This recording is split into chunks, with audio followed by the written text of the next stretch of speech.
That news was brought to you by ACS Manufacturing Corporation, ISO certified world-class quality. ACS. Si Mommy at si Washing Machine believe sa Pride Washing Machine Detergent. Hello, Washi! Hello, Mommy! Laundry day na naman. Ready ka na sa mancha, chocolate, putik, libag?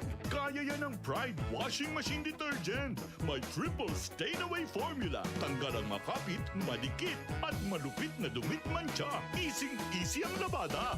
Mula noon hanggang ngayon. All you need is pride. All you need is pride. Pride Detergent, manufactured by ACS Manufacturing Corporation. ISO certified, world-class quality. ACS. Maglaro sa Bingo Plus app para tuloy-tuloy ang premyo at saya. At malay mo mapanalunan mo pa ang jackpot prize sa first online live stream bingo sa Pinas. Bingo Plus, bingo sa saya plus sa panalo. Gaming for 21 years old and above only. Visit pagcor.ph/regulatory or email keepitfun@pagcor.ph. Game responsibly. Keep it fun.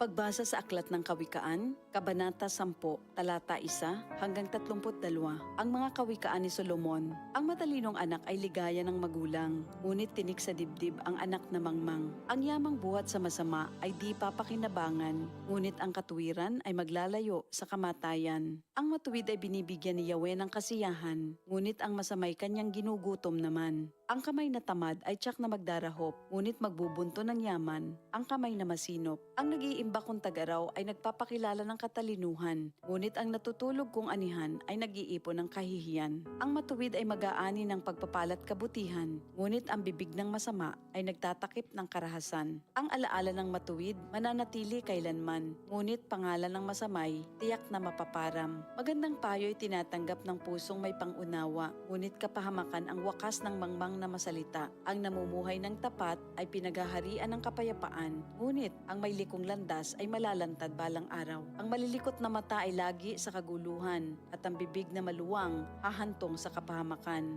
Ang bibig ng matuwid ay bukal ng buhay, ngunit labi ng masama ay nagtatakip ng karahasan. Sa hari-saring kaguluhan ang bunga ng kapuotan, ngunit ang pag-ibig ay pumapawi sa lahat ng kasalanan. Sa labi ng may unawa matatagpuan ang karunungan, ngunit sa likod ng isang mangmang pamalo ang kailangan. Ang taong matalino'y nag-iimpok ng karunungan, ngunit ang salita ng mangmang ay nagdadala ng kapahamakan. Ang kayamanan ng mayamay matibay niyang tanggulan, ngunit ang kahirapan ng yagit ay kanyang kapahamakan. Ang kinikita ng matuwid ay nagbibigay buhay, ngunit ang sama-sama winawalda sa kasamaan. Ang nakikinig sa payo ay nasa daan ng buhay, ngunit ang ayaw sumunod ay tungo sa pagkaligaw.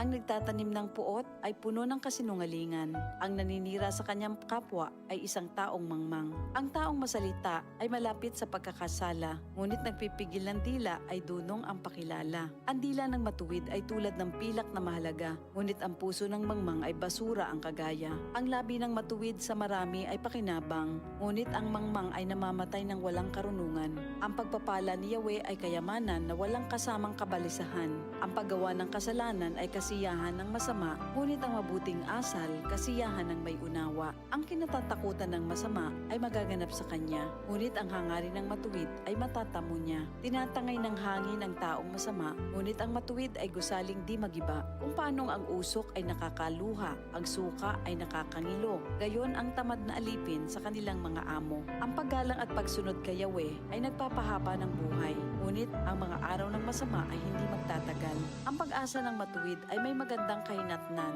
ngunit ang pag-asa ng masama ang dulot ay kabiguan. Si Yahweh ay kanlungan ng mga taong matuwid, ngunit kaaway sila ng taong masama ang hilig. Ang matuwid ay mananatili sa kanyang dako, ngunit ang masama kung saan-saan matutungo. Ang salita ng matuwid ay nagpapakilala ng karunungan, ngunit ang dilang sinungaling ay puputuli naman. Ang salita ng matuwid ay palaging angkop, ngunit ang salita ng masama ay puro paninira. Ito ang salita ng Diyos.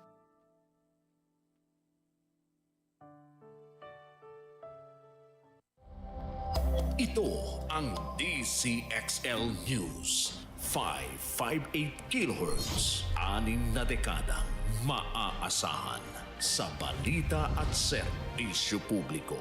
Ang himpilan ng RMN Network sa Mega Manila. Live sa radyo at online.